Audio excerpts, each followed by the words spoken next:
All right. Hello, everyone. I'm Elia Anzuoni. I'm a smart contract auditor at ChainSecurity. You might not know us, but you've probably heard of our clients. But I'm here today basically to tell you about a very interesting and cool bug that was found back in March in a library that was deployed across many, many protocols that were using it to operate on L2s. And it was used as an efficiency solution for bridging compactly many values at once. And a bug in that library meant that since the values being bridged were very sensitive, like voting powers or Oracle parameters, it meant that an attacker could basically either inflate or skew the price of assets dramatically, or it could reset somebody else's voting power, which could have entailed either some governance takeover on L2s or even loss of funds in the order of a few millions. Luckily, it was found by a white hat, actually a developer, a curve. It was responsibly disclosed to all the protocols that were affected, and it was patched and then published. So it went through the it went through the happy path. And that brings me here. That's the reason why I'm here to present it to you. So the roadmap for this presentation is that first I'll cover some technical grounds and explain what are storage proofs anyway, why are they useful. Then we'll try to have a small makeshift mini CTF. I'll present a reduced version of the function of the library that was verifying the Merkle proof. And we'll see if I've made it easy or hard enough to spot the bug. And then we'll have a few minutes to talk about the takeaways. So let's start with the technicalities. Who of you already has heard of Merkle trees? Okay, that makes it easier. Well, as a high-level review, as many of you may already know, the point of a Merkle tree is to efficiently be able to prove membership, right?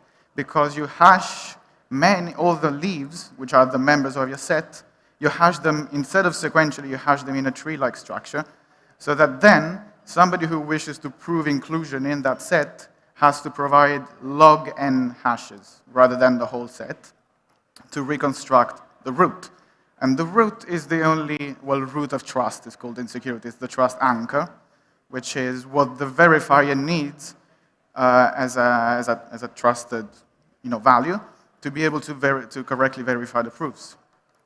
Now this is all nice, but for our ends, a simple Merkle tree is not enough. It doesn't have enough structure, and in particular, it doesn't allow us to insert leaves at a specific position. In other words, it doesn't allow us to have an explicit key value mapping. We will need something slightly more advanced to use the position of the leaf as the key. And for that, we need a Merkle Patricia tree, which is ubiquitous in Ethereum. How many of you have heard of this bad boy? Okay, not bad. Still less than before, but not bad. So the point of this tree is exactly to solve the previous problem. Actually, the way I'm showing it to you, it's just a radix tree, because what we are just adding is explicit positions within the many possible children position of a certain branch, and the path that you follow, the children that you follow along the way, give you the key, give you the position. So in this case, the leaf 2, to reach leaf 2, you have to, from the root branch node, you have to go to child E and then to child 1. I'm talking in hexadecimal here. There's 16 children for each branch. And to get to leaf 2, you have to get the 15th child of branch B1 and then the second child of branch B2. And that's the key. E1 in hexadecimal is the key that gets you to leaf 2. And then, since in this structure, a branch contains pointers, which are hashes, to all of its children, it is enough as a proof to just attach the path itself. because if you attach B1, the whole branch B1, you're also attaching the hashes of all of its children, because that's part of the content. And so yeah, the proof in a Merkle-Patricia tree is the path itself that leads to either the node or the leaf. You can prove a node, an intermediate node as well, because intermediate nodes can have values. And then, to verify, you need, well, a proof and a key, which is the path. And these both values that are in bold need to be supplied by the prover, by the user, which are, so to say, untrusted. Whereas the root is trusted and needs to be, correct. And then the verification algorithm just outputs 0, 1, depending on whether the proof correctly hashes along the way. Simple as that. Now, I've skipped a few details in this. Namely, there's an optimization which actually turns this radix tree into the actual Merkle-Patricia tree. I won't go over it because I think it's a detail for the purposes of this presentation. Those are called extension nodes. So there's not just branch and leaf nodes, there are also extension nodes that allow you to skip across a straight line sequence. So if many branches in a row have only one child, it's a bit of a waste to explicitly have each and every node intermediate node. So what actual Merkle-Patricia trees have is extension nodes in the middle that allow you to, shortcut your way through. And one thing that's very relevant for us is proofs of exclusion. Now, since we have explicit positions for each leaf, it follows that you can prove that something is in leaf at position E1, as is actually the case for leaf 2, but you can also prove that there's nothing in position E0, for example. How can you prove that? Well, you can just attach branch B1 and B2, and in branch B2 you can see that the hash 0 is empty. It leads nowhere, and that's enough. That's enough arguments to tell the verifier that there's nothing in that position. Something else, another way to prove exclusion, you can prove that there's nothing at position E11. Why? Because at E1 you already have a leaf, so there can't be anything after that. So that's the interesting thing about Merkle-Patricia trees. You can always also prove exclusion. You can prove that there's nothing in a certain position. Now, why are these trees actually useful? Well, they are used very widely across Ethereum in the core protocol. So in particular, every account has, every contract, every smart contract has, as you all know, storage. And its storage is indexed by 32-byte keys. And its whole contents for verifiability, for provability, and is actually is stored in a database on the nodes, but is also arranged in a Merkle-Patricia tree, whose root is part of the consensus. We'll get to that later. But the key takeaway is that every contract has storage, and you can think of that storage as arranged in a Merkle-Patricia tree, which is nice because then you can prove some storage, the value of some storage slots to somebody who has the storage root. Another tree that is very widespread in Ethereum is the global state trees, the world state, right? This tree has, for every account, has a value, and the value is the details, the summary of that account. It can be an EOA or it can be a contract. If it's a contract, then the storage root field of that account is the root of its storage tree. And the good news is that the root of the state tree is broadcast and agreed upon through consensus at the end of every block, because that summarizes the world state of Ethereum. So you can find that in the block structure. In the block, among the many things that you can find in a block is the new storage root, which is the new root of the state tree. So the main point is that one can use this root that you can find in the latest block hash maybe, to prove to anybody any storage slot of any contract on Ethereum L1. And why is this useful? It's useful because many protocols want to operate on L2s, as you all know, because L2s are cheap. But still, they want to keep their main internal accounting on L1, because that's probably that's the easiest and the most reliable place to keep it on. So many protocols follow a structure roughly like this. I've made up the names of the storage variables, but you can think that the storage is actually stored on L1. And then on L2, you are just exposing some functions that wish to operate on the same view of the storage, of the internal accounting, without the need to bridge every single value. That's the point of using Merkle trees. You don't want to bridge every single storage value that's relevant. So what you do is you bridge a single value, which is the root hash of the world state on Ethereum. Here I said it's a permissionless function. It's a permission function. It doesn't need to be a permission function because the block hash is actually accessible programmatically, so you can just bridge that root. And then the user-facing function is something like this. You prove a storage slot. You give a key, you give a path, you give the proof, which is the path itself, the list of nodes, and then you either prove or it reverts if it's an invalid proof. But that function allows you to prove that a certain storage slot or a certain contract on L1 has this value. And then this allows the contract on L2 to act as if it was the contract on L1, just with a cheaper gas. It's a clever solution. So let's get to the juice. Let's get to the actual library, okay, that was used. Well, as we said, the L2 contract needs some way to verify a Merkle proof. And it will need a function like this that we've seen before, right? We need a way to verify, given a trusted root, it needs to verify that a proof and a key matches, right? The one we are interested in was actually semantically slightly different, but it was effectively the same.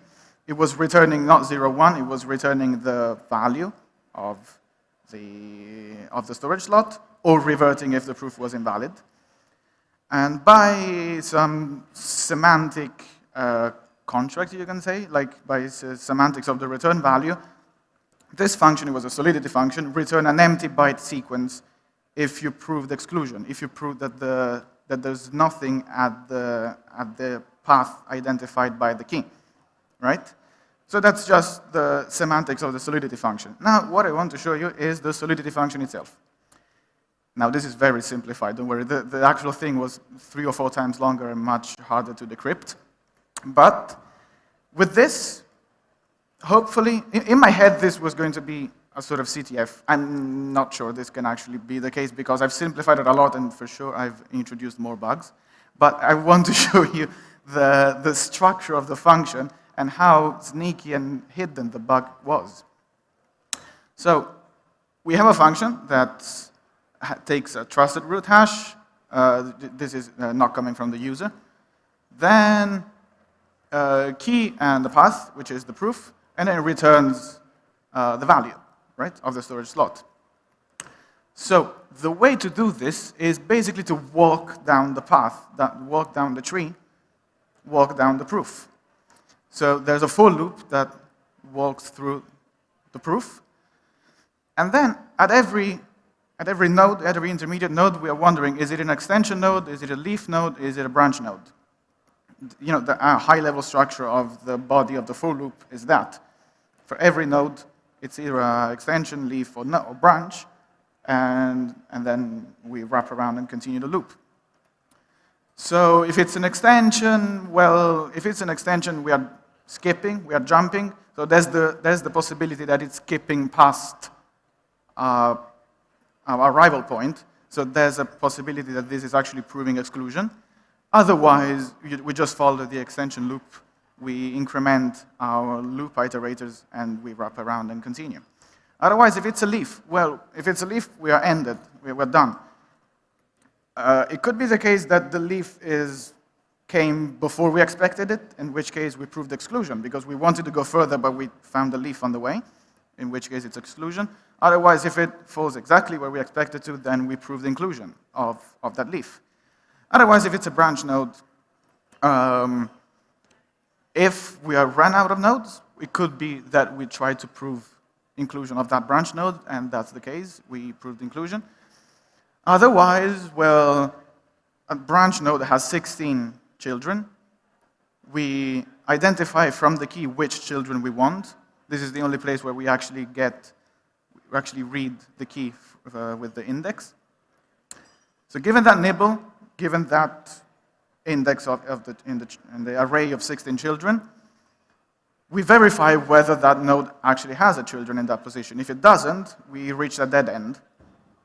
And this is a valid proof of exclusion in this case.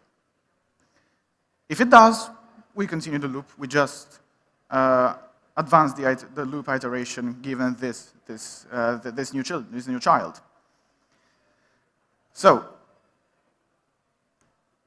given this, believe me, all the checks within the for loop are correct. All the conditions for termination, for proofs of inclusion, proofs of exclusion are correct.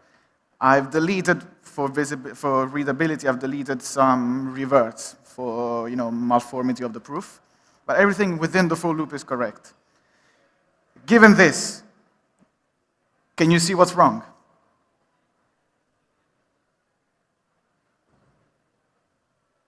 I'll give you 10 seconds to find something that was dormant for years. Yeah. Sorry, I can't hear it. Yeah. It's not working. It's not working. What happens when the loop exits early? Exactly. You could have got this. Yeah, the loop doesn't expect to ever return, to ever break out, which would be maybe correct if it was checking for one more condition. But the way it is now, the for loop can just run out of nodes. And if it runs out of nodes, then you see that there's nothing. The programmer did not expect the for loop to end. It expected to reach a return or a revert within the loop. So what does that mean that at the end there's nothing? It means that there's an implicit return in Solidity, right? It's Solidity syntax. What does implicit return means if the function returns bytes memory? It means returns an empty byte sequence. What does that mean by the semantics of the function? It means exclusion. It means that you fakely proved exclusion of the leaf by just truncating a valid proof of inclusion. You could make this for loop run out of nodes just by truncating the proof. And if it was a valid proof that would have led to a proof of inclusion, well, now you got a proof of exclusion. Right? I want to stress one thing. What does proof of exclusion mean in the context of storage for contracts? If this value is not present in the storage tree, if it's not initialized, what does that mean in the EVM? It means there is 0. The default value.